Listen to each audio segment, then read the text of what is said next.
Today's video is a bit of a rant that stemmed from a tweet that I saw the other day that said, and I quote, "Talen Horton-Tucker will be a superstar one day." And because that bothered me a bit, like very minorly, because I'm a weird and petty guy, I'm gonna make a whole video about it. Well, actually, that's not really true. I probably would have let this go until I realized why I was annoyed by it. The reason I was annoyed by this, and have been annoyed by the discourse around Talen Horton-Tucker, is because it all exists purely because he's a member of a huge market team, and in particular the Los Angeles Lakers. NBA media for the longest time now has focused its attention on the biggest names and biggest franchises, and this has resulted in basketball discourse being rather toxic and just outright stupid, and it creates a system that seemingly nobody benefits from. So today, I wanted to rant about that.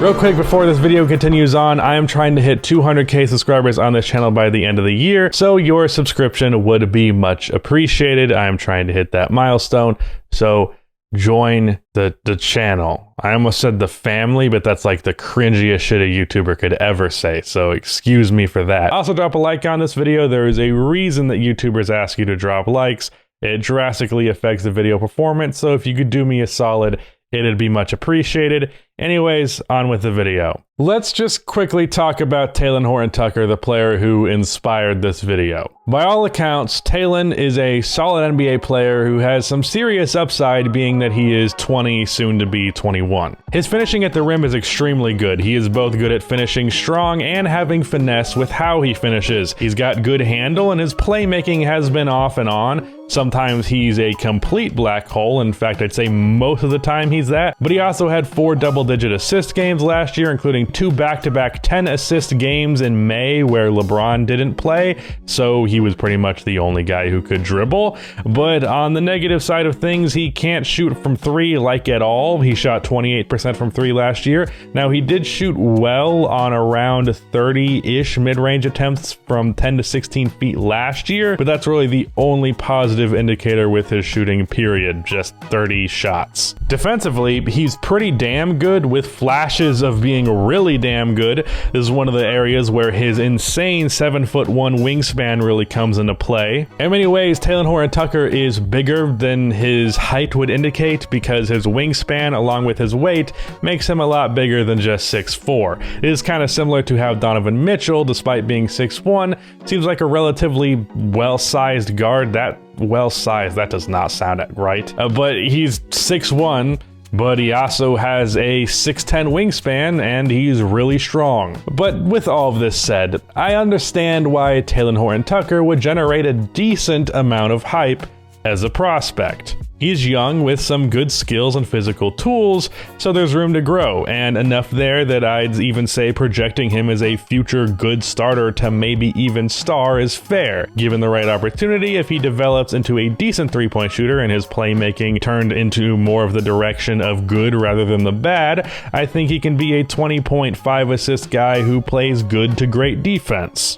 But that's not a superstar, and more importantly here, a player in Talen's age range as well as potential range is not uncommon. In fact, there's a handful of names of players who are in a similar tier, at a similar age, at a similar level of potential that just don't get mentioned because they don't play for the Lakers.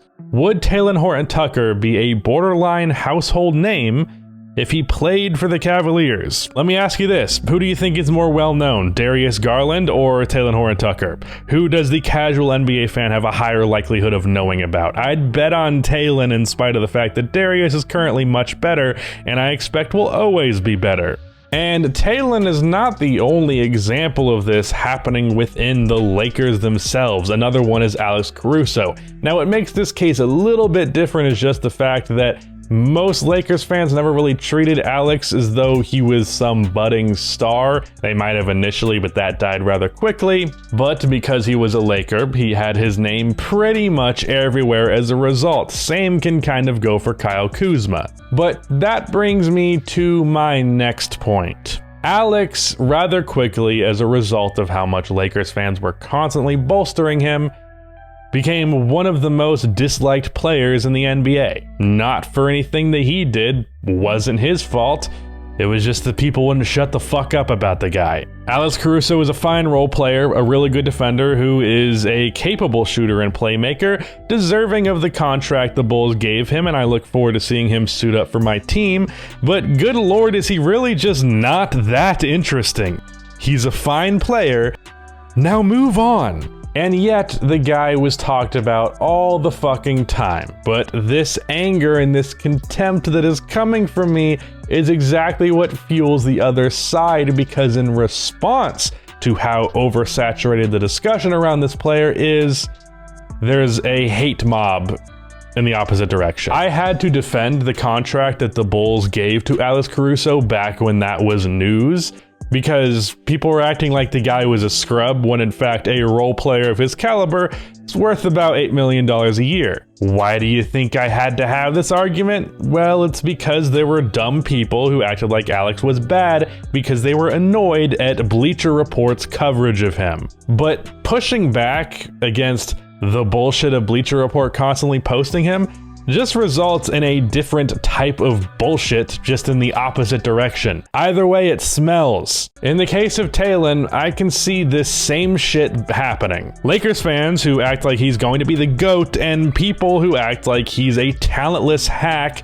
that only gets praise for the fact that he plays for the Lakers. And that's completely unfair to the talent and potential that Talen possesses. If you think that being hyped to an unreasonable degree is good for these players, outside of getting contracts maybe, you're wrong. That's the only good thing it brings to the table. So all of this just creates two sides of a dumb argument where both sides are equally loud and wrong, and this is just completely unfair to the players involved in the discussion. And the attention being levied towards these players is unfair in contrast to the lack of attention just as good, if not better, players are getting, like once again, as an example, Darius Garland. Now, this type of attention does not always result in praise within the fan base. If we look at the other side of the coin, we see Danny Green. I made a joke a while ago about maybe one day making a Danny Green video, and it was a joke, but here's my mini version of the Danny Green video. Danny Green is a fine role player who is often inconsistent from outside. And you'd notice if you were a part of NBA Twitter, anytime Danny has an off shooting night, he would trend on Twitter.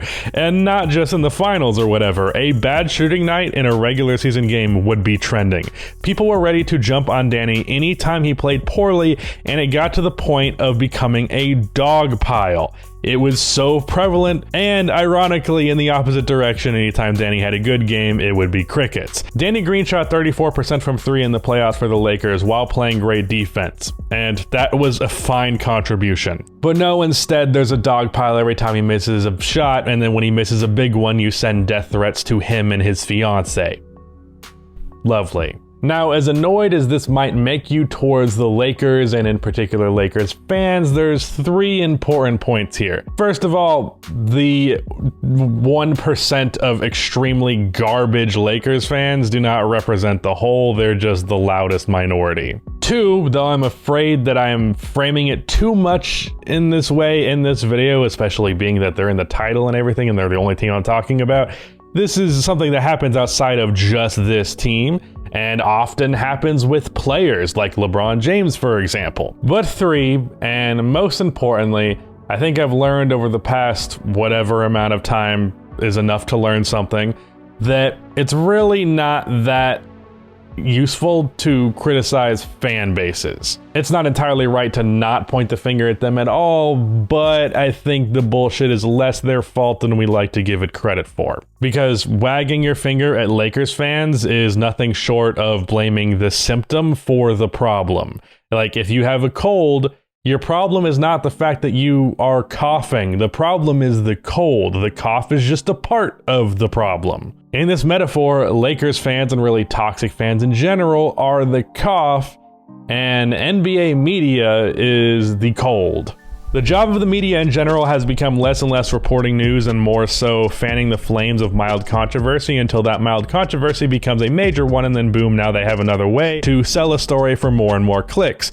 That also exists prevalently within sports media. Bringing back the Alex Caruso example, Are you guys aware, you may or may not be, that just about every fan base has some sort of cult following towards an individual player on their team that's not that particularly great, but everybody just universally loves them within that fan base? Like for the Pacers, it's TJ McConnell. For the Raptors, it's OG Anunoby. For the Sixers, it's Tyrese Maxey. Wolves, it's Jaden McDaniels. For the Pistons last year, it was like Frank Jackson for 5 minutes. That relationship to the player within the individual fan base is not inherently different from the relationship that Lakers fans had with Alex Caruso.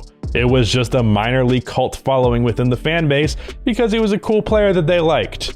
But then comes in Bleacher Report with a million fucking Alex Caruso posts because the Lakers fan base is the one that they tried to appeal to because it's the biggest market. And then bam, here we are. Everybody would fucking hate TJ McConnell if the Pacers were the #1 franchise in the league, but it's not the case. The media will latch on to the names and faces and franchises that will generate the most interactions well before they will focus on actually covering the game in a positive and not exclusive manner. There's some outlets out there that would rather burn their entire brand to the ground than talk about fucking Darius Garland. And what makes all of this worse is that this culture on NBA coverage has become so prevalent that there's really no alternative. Like, you're kind of forced to play this game to some degree or another. How else do you succeed, really? Like, why do you think that I have LeBron in the thumbnail even though I've said his name once before now? Like, you kind of just have to appeal to the names and the faces and stuff because that's the system. That's what sports fans have been built to respond to at this point. And it's just so frustrating because this way of covering sports has led to the conversation turning to two equally wrong people yelling at each other. Or even if they aren't equally wrong, one of them can be right, but you still have to fucking yell at the guy because he's wrong. But this kind of discourse is kind of impossible to not participate in because it's not a version of the discourse, it's just what it is. And that's rather frustrating because that's not something that I really want to be that much of a part of. I like talking about basketball. I don't like the nature in which we talk about basketball. Fuck. I think I accidentally made a mini deep dive. Fuck. Oh well. It's too late now, it's already recorded. I don't know. The point is, I don't like NBA media, and Darius Garland is good, goddammit. Shout out to Rudy for editing this video, but at the end of this video, please be sure to like and subscribe for NBA content like this, and cue the outro music.